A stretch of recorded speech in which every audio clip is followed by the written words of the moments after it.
All right, everybody. Good morning, good afternoon, maybe even good evening, depending where in the world you are dialing in from. Please do let us know in the chat if you can see at the bottom of your screen where that is. I am Ollie. I'm from near London in the UK, specifically Dover. It's not all that near, but if you don't know the place, it's kind of the easiest reference. Today is the first ever Polybox webinar. It's a special day. I've worked really hard with the Polybox team to set this up.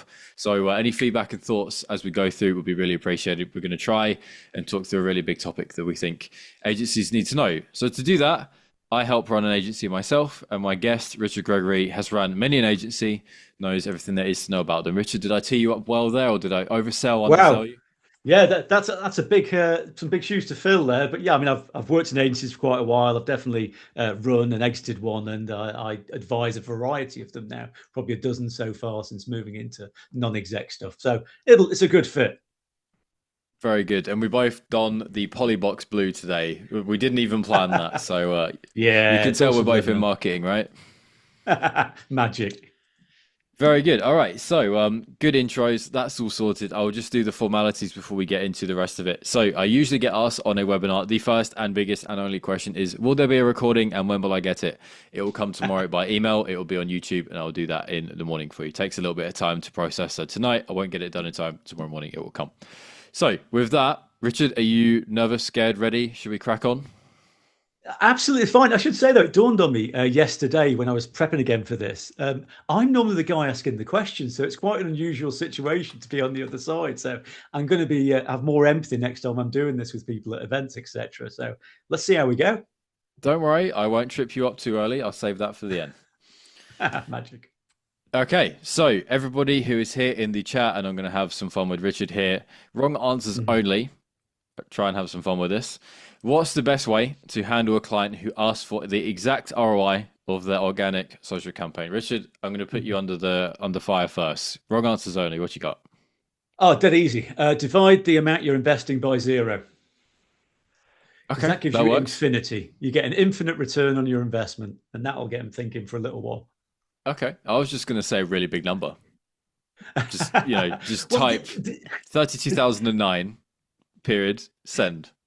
Log off Well, Slack. the other thing that's kind of and apologies because obviously we'll have agency people participating in this, but I think the other thing is often just to make up your own model and name it, so you can come up with the fantastic ROI model and build it out and show the different stages through it for them that spits out a number at the end.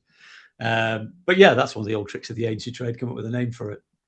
But Along that lines, one of my favorites is when you see we had a 300x uptick in yeah, leads being page views compared to form fills oh. previously, and that's we're blowing metrics. But we said a lead is someone who came to the page.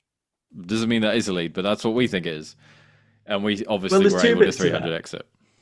I do a lot of awards judging these days. Helps me kind of keep my myself in the detail a little bit, and it's one of my kind of pet peeves actually.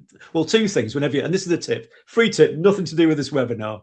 But if you're ever creating an award entry for an awards, let's say the Search Awards or something like that, um, first of all, avoid the percentages when you talk about uplifts, because if you tell me you've done a 300% uplift, that could be going from one visitor to three, four actually in that case, which is not great. That's not a great win. So I want to see absolute numbers. And then the second thing, and this still happens after years of awards competitions, the amount of people when they submit an entry that says at the start, here were my objectives. I was to drive a 2,000 uplift in sales in a month and a few other metrics. And then you get to the results at the end of the form, like a little while later after they've written other stuff. And they'll give you other results, exactly like you were saying. Oh, yeah, we drove a load more impressions. I was like, that's lovely. But you literally just told me at the start of this form what you set to do, and you haven't matched it at the end. Oh, it's a big pet peeve of mine. But anyway, that's not even the topic for today, but Someone clip freebie that. there. We're gonna reuse that moment there and send that to Richard just to relive some old scars. Some therapy. Okay, Yeah. let's carry on and crack on to the session end. I've already clicked next slide for some reason it hasn't moved. Let's go. Okay, lots on this slide, lots of our slides. I'll hint at that to come. But Richard, I think a problem that agency owners are like myself, are like yourself. A lot of us will be doing the work. That is largely the problem, and 10% of the work is the most valuable bit, the last bit, and that's where we spend the least amount of time. Talk to me about this problem and why that is so bad. I mean, it's frustrating on two levels. We'll come into the actual numbers in a minute, but I left my agency in 2015, and probably 10 years before that, we'd identified this as an issue. So it's kind of bizarre that 21 years later, we still haven't quite cracked it. Now, let's be clear, the rise of some of these automation tools and Polybox in particular can absolutely help us get there. But you kind of get back to the detail that back in the day, we kind of surveyed the time of our campaign managers, and when they were running campaigns, and particularly the data, the analysis, etc., of presenting results to clients, and it broke down as your visual shows there that there was one stage which was just making sure the damn tracking worked and it was set up right, and that GA or whatever tool you were using was in the right place and firing at the right time. Then there was just trawling and pulling all that data together, which quite frankly was a copy and paste job, and prone to a whole host of human error. And then there was looking at it, trying to find the exceptions, what were the outliers in that data, and what was showing what it should do, what seemed a bit odd. And by the time you'd done all that, you'd spent hours and maybe days sometimes, depending on how many campaigns you were running. But the real value was in that last bit that you often didn't have time for, that bit of insight, which is what we often call the so what moment. I've pulled all this stuff together.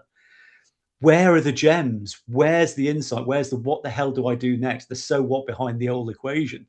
And that's where the value's added. But we've spent a ridiculous amount of our time doing, quite frankly, the grunt work in the earlier stages.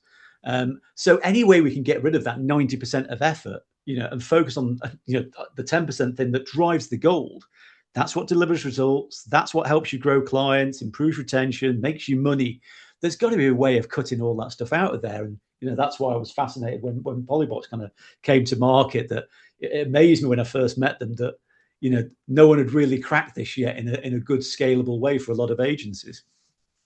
I'll tell you a brief story to illustrate that point. I can remember my first job. I was a social media apprentice. I Yeah, lasted a year there and then became full time and a team of yeah, three, and then including myself, so four. Brain power though 3.01, but anyway, moving on behind that. After I got to the point where I could speak to clients, like handle that type of responsibility, I would then be the person who every month helped to write and then did write all of the reports. We'd have an extensive like physical mm, paper, go to London, go to the offices, sit with them over lunch and do a reporting yeah, day. And I do remember the stat collection, the just compiling lots of stuff, even a couple of days before, the week before, just to type up all these long documents, to edit the placeholder text out and all that kind of stuff. Where today I could maybe even claude that, but bits yeah. of it just to sit there and go through the motions of doing it, and then to press print and turn around and put it in a ring binder and hole punch everything. And the last thing I did, because it just was in this order, was show the boss and say, "Here's the report. What do you think?" Because I was so busy doing all the rest of it. It Yeah. took me a week. So then And he then had to do eventually the I'd heavy go there. lifting on it. Yeah.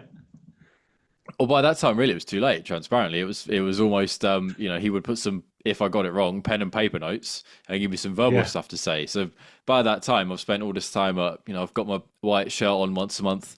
I'm ready to go to London and have a client paid dinner. Everything's great. Yeah. I'm really looking forward to it. Oh no, I've just as a 19-year-old wrote down a bunch of marketing strategies that's not quite right because I haven't checked it with my boss because the process dictated that I didn't. But that's a really interesting thing. And we'll probably come back to it later on, isn't it? I mean, did you actually enjoy that process? No. I enjoyed the No. going and the doing and the talking and the Yeah. sitting and talking it through, but not punching here's the website traffic, the social stats, the followers, the viewership, the outputs. No. Exactly. And we'll touch on it a bit later on anyway. But, this whole kind of shift to automation, there's definitely some pushback from team members from some businesses because they're wary of my job's going to get replaced or my job's going to change fundamentally. But if we're really just trying to take away the bits that you don't enjoy and add no value in, surely your job satisfaction is going to go up and you're going to have a lot more fun in that role, in that organization, in that agency. Very true. All right, so I will move us on. Excellent. Picking the model then. So there's lots of different ways to build an agency. I know that you have built many in many different ways. I can talk to my own experience. I can talk to ones that I've worked in. There's been three or four now over the past decade or nearly and a half. That's frightening to say. When we talked about this before to prepare, we spent a long time going through the pros and cons of each of these. And truth be told, Mm, there's a tick a few, maybe one, maximum two on each here. But the model you have and the way in which you want to do things dictates what org chart you should have, what roles you should have, what pros and cons, or what things you need to watch out for when you're doing that and building that out. Yeah, And all of that leads to, in the end, the idea that we're spending so little time on the most important bit. You need the org chart to be able to help yeah, you to do that. I am currently in an agency of 9. Me and my partner have not that much time to do that most important stuff. We are a symptom of that problem. And looking at this yeah. is hurting my head, as to say, oh yeah, we're kind of all of this. So Richard, let's go through piece by piece, maybe left, downward, and then across. Pros and cons to picking. We're an industry specific agency, a vocation specific, or a generalist. Well, let's just go back one step a little bit to what you started with there, actually. And it's very much, people ask, what's the best way to structure my agency? So I say these days I'm working often with the founders, the business owners, and that's a question that comes up regularly. And like many advisors or consultants, I'm often, there's no single answer. It's the classic, it depends. And that's why you pull together this cracking visual. Um, and I think it depends what you're trying to be and trying to achieve in your agency. So as you mentioned on the left-hand side there, you know, another bit of kind of context I think is helpful at this stage is that agencies are facing a variety of pressures, but one of those at the moment is just the sheer volume of competition. There's nearly 25,000 agencies, which is double what it was a decade ago. And I'm pretty sure the number of clients hasn't doubled in that same time frame. So you're up against more people, and you have to stand out to win business, to retain clients. So what you notice on the left-hand side is that, I tend to prefer agencies that have developed some kind of specialism, either in industry one, so they're, essential at gaming or in travel or retail, because you can get really into the weeds of some of those sectors and understand what techniques matter the most. Or it can be a vocation. It doesn't have to be a sector. It can be it can be either a product or a channel. So you could just be a search only player. You could be an influencer only player. They're the ones getting good valuations right now. That's the current shiny new thing. Or it could even be a methodology as a twist on that. If you've got a way of pricing, and again, we'll come back to that a little later on. But if you've not done that and you're more of a generalist in a market, that has a different impact on how you're going to structure your business. So if I just take a couple of those as examples to show how it works across the screen, and it impacts, where you're basing people, the type of people you have. If I take the vocation thing, that let's say you're just offering paid search services, um, that often means you can have a very shallow team in some ways, because you don't have to have product experts for every individual area. And you tend to find some of those businesses grow by having pod structures, i.e. you put 2 or 3 people in a team, they have their own P&L, and then once they get to a certain size, you take one of those people out to start a new pod, and you scale it kind of horizontally, and you don't have lots of complex line management, etc. It gives you a lot of flexibility. It's very cost effective, and everyone has their focus on the same goal as you as the business owner, that profitability. But it also lets you do some of the global reach, the remote working, because they don't always have to be in the same place at the same time. Generalists are very different. If you're offering multiple services to multiple verticals, you're going to need to have a lot of different people. And if you're offering services like, I know we're predominantly aimed at the digital sector here, but if you're doing a lot of creative services, you find you tend to need those people in person at various frequencies for a lot of brainstorming and mood boards, etc. So I think some of those things help you decide which is the right structure for you and how shallow and how spread out it needs to be in there. Does that make sense, what I'm explaining there? Totally, yeah. I definitely think there's so many pros and cons across each that you need to accept the problems of as you go through. I was looking as you spoke through that there. A client that I work with, I obviously won't name, but I can see across. They were fully in office. They're now hybrid. Mm. Many people did that through COVID, Mm. as I'm sure we all know. But were full in office and now largely in office, but hybrid. Have some full remote. So there's a bit of a blend there. Mm.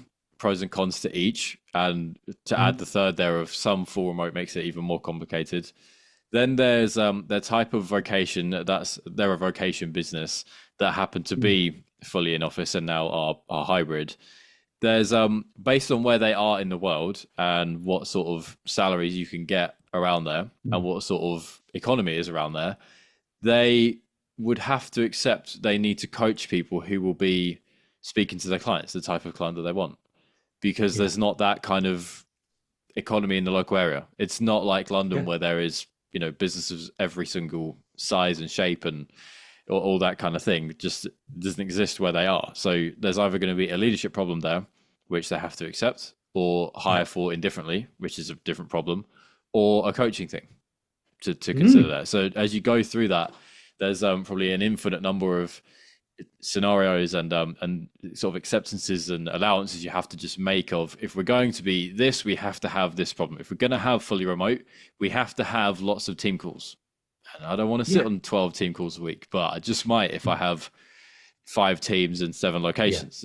There's some of the what have you got to give away to get the rest of this. And bear in mind, some of those new employees might actually be AI agents, and they're out in the cloud, right? Doesn't matter where they're based. An interesting exercise that I often do with agency owners, and now is a really good time because, as I say, we're going to talk about kind of the role of AI in this and some of the automation. It really is a really good time to revisit what the company should be shaped like, hence we're having this conversation. But what I often do with business owners is try and get them to think about a year or two ahead and say, look, if you were starting this business again from scratch, what would the ideal team look like today? Because often you grow the business with a certain direction in mind and you get people on for certain roles because you think you're going to offer certain services to certain clients. And then reality changes that over a course of time and things change. And say the rise of AI is another of those factors. So it's good to take that moment out, which is right. Let's just do the blank sheet of paper. It doesn't mean I'm going to, I'm not going to burn the business down tomorrow and rehire again. But let's just see what the gap is. Take the blank piece of paper, say, look, we'll come to the numbers we'll be doing in a minute. If I'm doing $1 million turnover and I can afford 10 staff, what are the 10 best staff to have? And then where should they be based and what roles are they doing? And then compare that to where I am now. And then the final step of that exercise is, right, I've got my team now. I've got the team I'd like to have at some point. What is my journey to get from point A to point B? And how long will that take with the least friction possible over time? And ideally, you kind of cast it forward another year to allow for where the business is also going, be that international expansion, new products, or just scaling. I had that conversation about an hour ago. We should have done this. Why didn't we write that down a long time ago? And it's just the Yeah. natural like curves and bends of going through business. I think it's we Yeah. need this, and this was the best we could do with certain situations and circumstances. It's not quite the plan. It is now what we Yeah. have, and if it sticks, then Yeah. it's there, and you can easily become a weird Tetris shaped block of an object through Yeah. those situations rather than methodically being the shape you want. Yeah. And that's agency life at the end of the day. And there's always external factors that influence it. But yeah, lots to think about when you're rebuilding that model of the team and what that org chart should look like. All right, shall I move us on? Yes. Okay. Let's get to the So numbers. this is your forte, so I'm going to sit back and let you have at it. Yeah, I mean, it's one of those things. It's not super complicated, but it is the kind of bread and butter of growing an agency. There's some very well established benchmarks about what a good agency looks like, and when you define a good agency, it's really about thinking about, will this scale in the future? Will I be able to sell this or pass this on to my team if I do an employee ownership sale or an MBO? But there are certain metrics that I want to stack up as a business. One of those is that you should be running at 20% net profit or EBITDA if you want to measure it that way. And let's be clear, most agencies aren't in that space. Most agencies, according to some of the WOW benchmark reports, are probably closer to 10% than 20%. So they're not as efficient as they could be. And there'll be all sorts of reasons and excuses and things at play in there. And there's often lots of headwinds, but that's kind of where we are right now. There was a massive period of salary increases a couple of years ago that broke the model a little bit. And potentially AI gives us a chance to push back on that a little bit. But that also then spins out to, right, if I'm going to get to that 20% profit, what revenue do I typically have to produce? And the typical maths have historically been that you want to be at 100K per full-time employee per year. So 100K per head per year in the business. And that will generally, provided you've not got some outlandish overheads or some extravagant unnecessary office somewhere else, that will generally play out to your staff cost being 60 to 65%, the overheads being the next kind of 15%, and you'll make a 20% profit.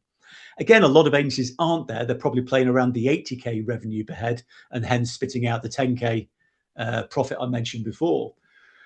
And much like we talked about with the org chart, I think now is just another great opportunity to revisit that model entirely. Agencies have often struggled from their scaling ways. And I felt this horrendously when I was running an agency. I love people. I love having a service business. But if I want to double my revenue, I've typically got to double my headcount. And that brings challenges. Finding good people is hard. Retaining them is hard. You'll get typically 1 in 3 hires will be wrong. So if you're ever hiring 9 people, it becomes a bit of a circular reference that you actually need to hire 12 for the 3 that don't work. And of those extra 3, one of them's not going to work. And it goes on and so forth. So you start to spend a lot of your time into that recruitment and development of staff, which is a great thing to do, but it absolutely is a headwind. It is friction when you're trying to grow a business. And I always remember looking quite jealously at some tech businesses. And again, just as a little detour, after leaving Latitude and getting into non-exec roles, I did a little detour running a government quango called Tech North, which was helping tech companies in the north of England grow their businesses through investment, etc. We were the northern arm, of Tech City that eventually became Tech Nation. And it was mind-blowing to go from this kind of service business, this agency business, predominantly around great people, to meeting lots of tech startups where their scaling costs were more about AWS costs. People were definitely a factor and part of the business, but they weren't a massive kind of friction on how you were going to grow. It was more about your go-to-market, getting your funding, having the server capacity to scale that repeatable product. And I think now with the rise of some of the automation tools that we're seeing, it actually is that great lever that makes agencies that bit more scalable. So I don't think it's unusual that I'm having conversations with agency owners now about that 100K revenue per head target we were talking about. That's gone.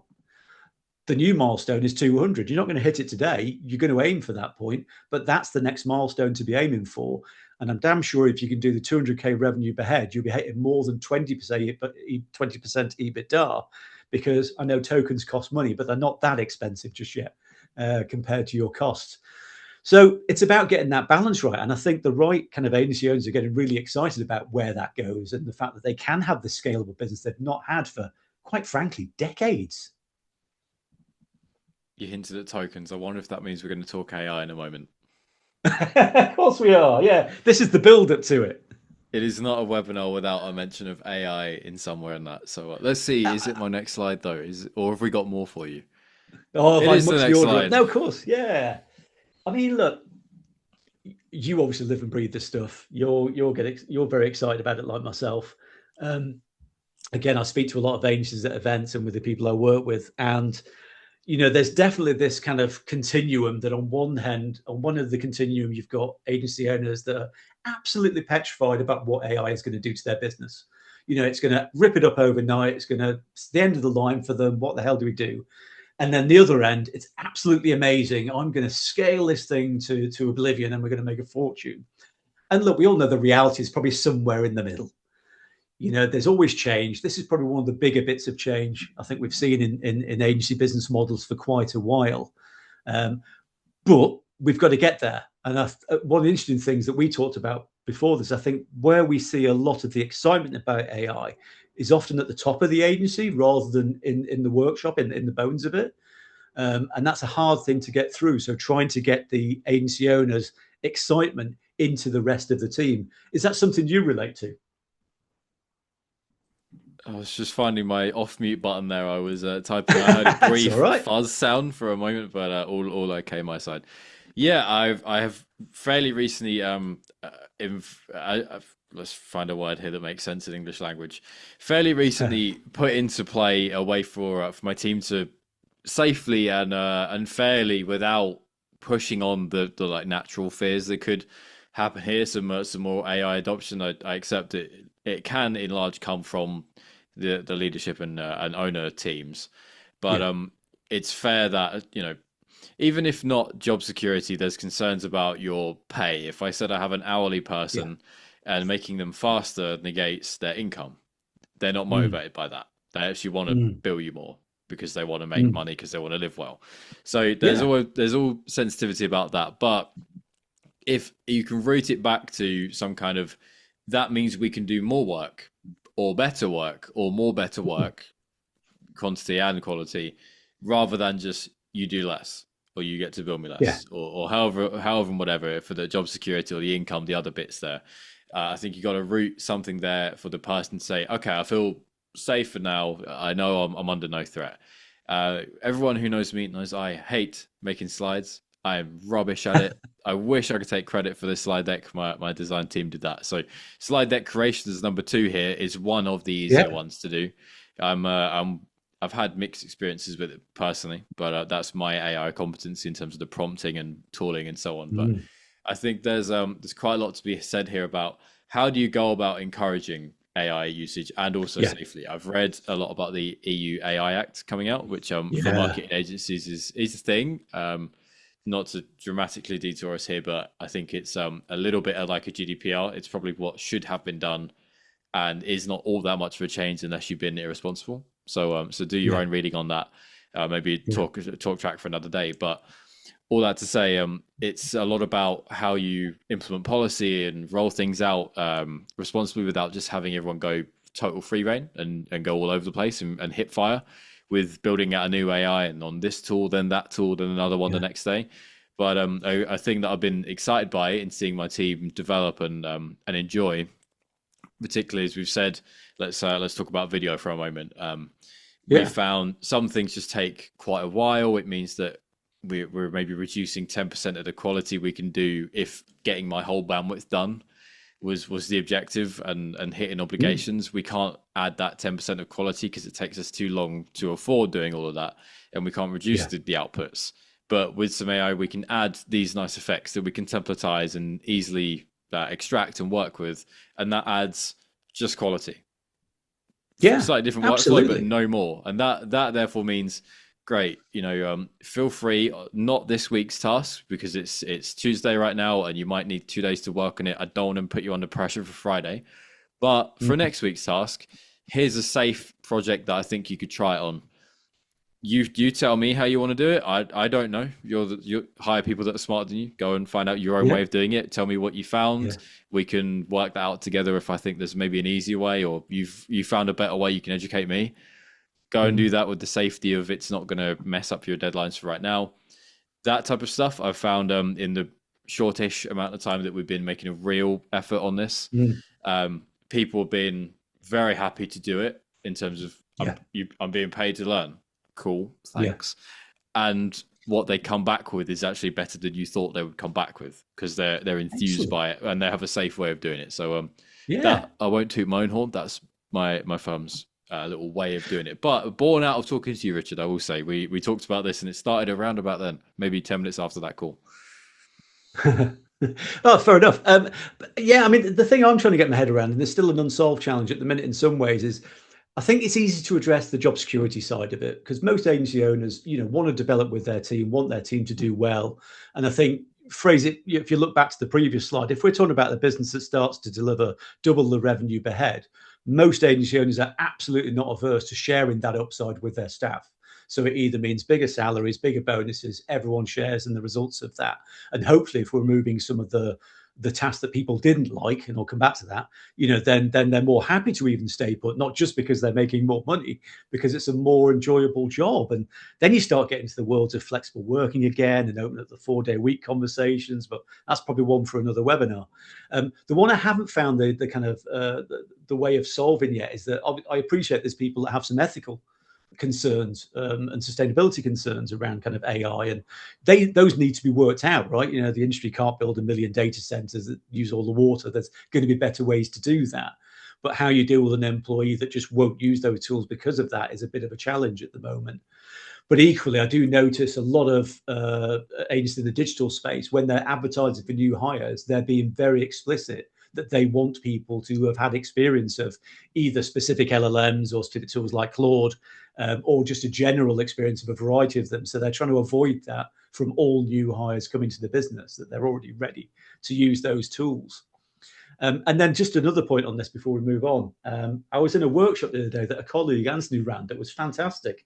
And we sat down with a team that were trying to get to grips with AI. They were kind of a little behind the curve in some parts of the business, that they didn't see how it was relevant to them.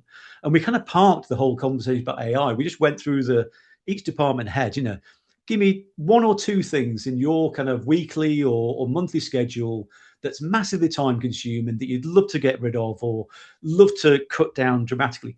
And we came out with dozens of things. It's like, oh, I hate doing this thing every month, whether it's doing the invoice chasing or pulling this report together or doing the slide decks, as you mentioned. And we unearthed so many of these. Every single one of them we could turn into a really quick task for an LLM. Yeah, or an agent. And that was the bit that made it relevant to them. It's not this thing out there that is AI. It's this thing that, wow, it's going to get rid of all that crap I don't like doing and leave me time to do the thing I actually like doing and be better at that. So I think it's just coming at it from that side a lot of the time. I think there's going to be a coming fad here. It's a little bit of a meme or a joke in, I guess, marketing and sales and probably any field. But being in marketing, I've seen it mostly here. You see things like on a job ad, must have 8 years experience of ChatGPT Pro. Excuse me? I remember it being out 2 years ago, 3 maybe, definitely not 5. And I think that's going to be a thing. I would be surprised if there was any less than 95% of job ads with the word marketing in it or from marketing firms that did not have at least the letters AI and or ChatGPT, Claude, other tools that have it within the wheelhouse. I actually had a little quick this morning. There are actually a few jobs in the UK, and literally the job title had changed. Never mind the requirements, and it was generative AI content producer. They were being very explicit that is what you're going to be doing. So it's super upfront about it all. Fine, you know what you're walking into in that particular opportunity. Did you apply? No. I'll let someone else do that. Good idea. I like it. Okay, I will move us on. So we had a long conversation about this. I think this is something you are thinking and maybe even writing. Wink. I'll leave you to say what you will about this. But pricing, picking how you price, I think this is the real measure of where an agency can grow. Something that I need to learn a bit more about. It's not just a sales problem, but a positioning problem. If you think back to how are we going to be built in terms of in person, where, online, where, what type of client, what type of vocation are we? Are we the generalist, the cheaper one, the generalist, the fastest one, the generalist, but the best one, or whatever, or whichever combination. So there's a lot in that. And the spin outs is the second bit. I think we could talk about a fair bit. Yeah. What things are on offer to you that you might be making or doing that become their own thing in whatever way. Maybe we'll come back to my description of that. It wasn't the best, but over to you, sir. Hey, no, it's fantastic. So, and again, this is not a new challenge, but again, AI has brought this right to the forefront. And again, I say AI, I really mean a lot of the automation of work. A lot of agencies, the majority of agencies still work on a time and materials basis, i.e. it's going to take me 3 months to build that website, or I'm going to charge you X amount of time for your SEO or your influencer marketing activity. Or even I'm going to charge you a percentage of media spend for paid search, for advertising, etc. So I'm selling that bit up front. And it's not always commensurate to, how effective you can be to do the job and the results at the end of the day. And I think, if you've been on the basis whereby you've been building websites and it took you 3 months to do them, there's not a lot of road left in that business right now, because we all know the variety of tools out there. I've been playing with Lovable quite a lot over the last few months, and it's absolutely incredible. How much that's come along in let's say 12 months. So I think you're going to have a real challenge just sticking to time and materials in a lot of sectors. And I think there's a great, and I'll post it in the chat in a second, actually, but I'll do it now because I've teed it up. There's a great podcast by, it's the two Bobs. It's a great podcast for agency owners in general, David C. Baker and Blair Enns. But Blair Enns did a great kind of piece about this, because he helped really explain there's only ever 3 ways you can charge for what you're doing. And it is this, first of all, time-based. You can charge for the inputs you're putting into the thing. You can charge for the outputs, the things that come out of it. So you could charge a fixed price for a website, fixed price for a video, fixed price for a campaign, or have a whole rate card in there. Or you can jump to the last two bits on this diagram. You can charge for the outcomes. Did something get better off the back of what we did? And I will take a slice of that. And even back in kind of 2008 and around that period, back in Lastitude, we were charging paid search predominantly on some kind of performance-based model. So we charge a hybrid, which was like a moderate retention fee for our services, but a very low fee. But we take a percentage of the upside. So if we delivered X number of sales, we'd have a percentage of that. So we were all, on the same page as the client. If it didn't do well, we were going to get sacked anyway. So we might as well be remunerated in that. When it did do well, we all shared in the benefits of that. And I think it's about working along those ways. And I do think automation is going to force us to move further down that cycle, because clients can see that work can get done quicker. So I either expect more in that time, which makes, it's a lot of hard work for you to do as an agency, or we're going to align you with the outcome at the end because there's a slight bit of obfuscation. As an aside, I have seen a few agencies, and I don't quite get my head around how this works. So it's just one to throw out there. We mentioned AI, we mentioned Claude, we mentioned tokens. That idea of an other currency coming into play as an interesting model, I'm starting to see a few agencies play around with. So I'm not going to charge you for time and materials. I'm not going to charge you for the outcome. I'm going to charge you for some kind of credits in my agency that are not aligned with ours. They are a piece of a building block, like a Lego block, a deliverable, like the token system you've got with AI. Now, there's some mechanics to work out there, but I like the fact they're jumping on the fact that tokens are now fashionable.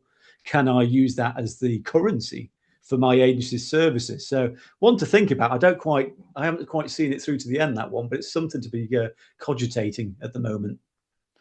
That sounds I can see interesting. your head's going on that one now, isn't it? Yeah, I'm trying to work out, is that completely in the agency's favor? I'm working out it's 2 tokens for a video, but 1 token for a short form video, which is the same as the other video, and that's how do you pass there? I'm not sure. But then That's what you interesting. do ideally is you'd say is what you've done, you've disconnected the price you're charging from the service you're delivering by putting the token in the middle. And then separately, you can say, right, every token's worth 500 quid, made up number, right? But then later on, it makes you to do price rises because that token cost can go up by 5% every year. Now, the number of tokens they're thinking about never changes. And that's the thing they've started to think about as a client. But you can start putting up your rate card per token, which is exactly what we've seen the LLMs do when they realize the cost of delivering a lot of these services. I mean, the reason this is important that, I'm having a lot of conversations with agencies at the moment where they're seeing AI as just one step too far sometimes. So they're thinking about, is this a jumping off point? Do I sell my agency now because I'm not sure I'm ready for the next chapter of what's coming? It's exciting, but let's say I've been running an agency for 20 years. I'm not sure I've got another 10 in me with an entirely new kind of paradigm ahead of me. So trying to find the model that works to help them go to market is a good thing. And that's where the idea about spin outs came from. So I've noticed this thing over the last, probably a couple of decades, to be fair, that most agency owners really think about the long term and the exit of their business coming from a sale. But in reality, a lot of agencies have been able to spin out new businesses. So I weirdly, of the 4 kind of tech companies I work with, they're all spin outs from agencies at one point. So Propeller is a loyalty platform that an agency called Workhouse up in the north of England built for one of their clients, but retained the IP and was there able to then license that same software to other clients. And it went so well, they span out an entirely new business, which is fundraised and is going crazy. It's going fantastic. Ruler Analytics, similar story. Guys in Liverpool I work with who had a marketing agency, lost a couple of clients, but they were using the agency's tracking tool and asked, can we carry on using that tracking tool even though I don't work with your agency? And the light bulb moment went on and they went, yeah, we can scale this product inside of there. And again, I think when you get into this headspace of starting to use some of the tools we've been talking about, yes, you can use it for developing efficiencies in your business, but actually, is it a way of solving that issue found in the agency that you've seen 30 clients and there's one thing that would solve a problem for all of them? You just never got around to building it. Maybe you didn't have a dev team in house because you weren't that kind of agency, but now you can go to Lovable or any of those apps, Macaulay out there, and build a proof of concept and see if it's got legs to it. Actually, just one other really granular example, because it just came up in conversation last week. Another great agency, I don't actually personally work with them, but great agency in Hull called Source. And they do a lot of development work, predominantly in the industrial and B2B space. And they'd done a lot of work with logistics. And I think Nestle was a big client of theirs. And the same scenario happened, that they wrote some software for these guys to manage, and I didn't even know this problem existed, right? How you manage the stacking of when the lorries come in to take the chocolate or the biscuits, what time they're supposed to arrive at the yard, how much you're putting on each one, shipping it out, and managing that on huge scale so it can make, whatever port for whatever onward delivery. And they'd done this for this one client, and again managed to do it, offered to do it as a discount so they could hold the IP. And 2 years ago, they launched Yard Ops, which is a platform for people to do this inventory level stuff. And that will be bigger than the agency at some point, because obviously it can scale a bit better. And that's just another route to market that an agency can go in, rather than just pursue that kind of wonderfully exciting high value exit. So spin out, that's what I'm excited about at the moment. I think they're going to be something that a lot of agencies, especially with the possibilities of AI, make a Yeah. bunch of different things and see how they go. And they may, Yeah. even if they're well equipped enough, try to do their own market launch for them with or without a Mm. client saying this is amazing, you need it. There could Yeah. well be. I'm thinking of my own application here. Can my firm make a deck making service for Yeah. £5 a month? Probably. Do I want to do that? Is the Yeah. bigger consideration, or is that the Yeah. best business and so on? If we wanted to launch 10 of those, maybe we could. That's Yeah. a strategic decision, but if you think of just what org chart would I want, what do I have in terms of people and power and tech and tooling? To me, what decisions am I making about taking X amount of percent away from somebody? What potential hires Mm. in what teams and infrastructural changes do I need? That's the kind of mental math, as opposed to what is Yeah. the spin out more than anything, is my opinion. Yeah. But at the point of spin out, you'll have a decision to make. You either go with the business and leave someone in charge of your core business, core agency, or vice versa. You carry on running the agency that might have another spin out in it or another two, and someone else goes and runs that. You still have a shareholding and all the other things that go with it. It's just another way of scaling an agency that has been possible in the past, but has been fairly hard. And I think it's going to get a bit easier now with some of the tools we've talked about.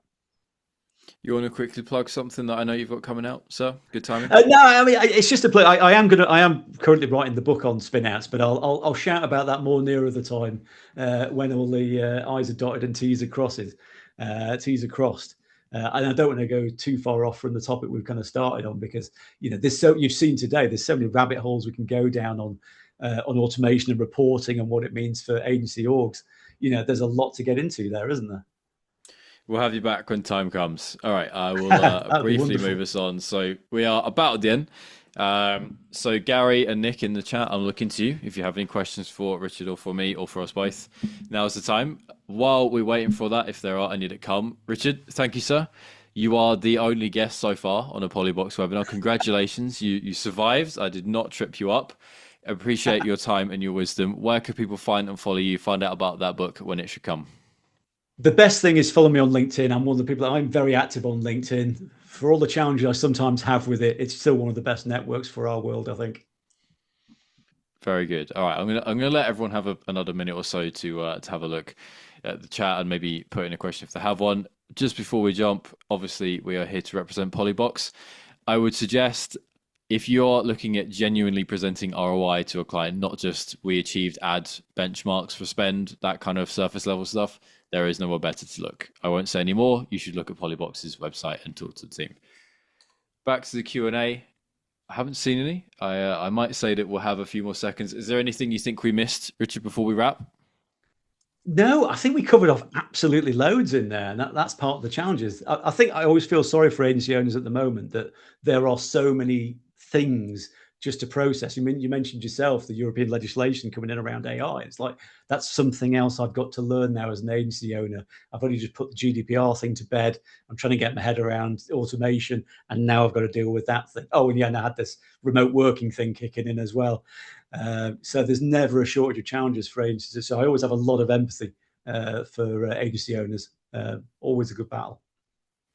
Very good. All right, I think I'm going to say, I have Oh, one from Nick just in time. Look at that. So let's see what Nick's got. How do you navigate the conversation around data and how they are used when AI is being thrown in a conversation? So many clients are afraid that their data are going to be used to train LLMs, and that question comes up quite a lot. I mean, look, without that sounding too much like a plug, in some ways, that's a good kind of routine question to ask any supplier. So when you go to Polybox, you want to make sure that that data is ring fenced and it's not being consumed for general consumption. It's not going into the general database for any of the LLMs. It's ring fenced just for your system. Because I think we're all going to learn things as we start embracing more of these tools. And that's a golden one, to make sure that your data doesn't end up in a competitor system somewhere else. You want to be in a ring fence system. It's one of the many guardrails you want to be putting in place there. So I think that's a solid question when you're doing procurement on a platform like Polybox. Is that being taken care of? Is my client's data ring fenced? And I know that is the case with Polybox. I don't know you could say that about other tools out there. Certainly not the general LLMs, unless you're on one of the higher tiered packages. Very good. All right, Richard. I think with that we'll call it a day. So once again, thanks very much for your time of being the first guest. I'm sure we'll have you back in the near future to pick your brain once again. I'll do a brief reminder that the recording is going to come out tomorrow. That'll be by email. If you don't see it, it might be worth checking your spam folder if you're interested to look. It might go there. That's just generally the case when you send out a marketing email. Unfortunately, we go to spam. But with that, I think we're at time. I'm going to take down the screen share. I'm going to stop my share. Thanks for watching, everybody. I'm going to last check for any Q&A. It's disappeared from my screen. I think we're good. All right, everybody. Thanks very much for your time and your patience. We will see you in the next one. Thanks for being a great host, Ollie. Wonderful. Tried my best. You were an even better guest, so thank you. Right. Take care. I'll see you soon. Cheers, everyone.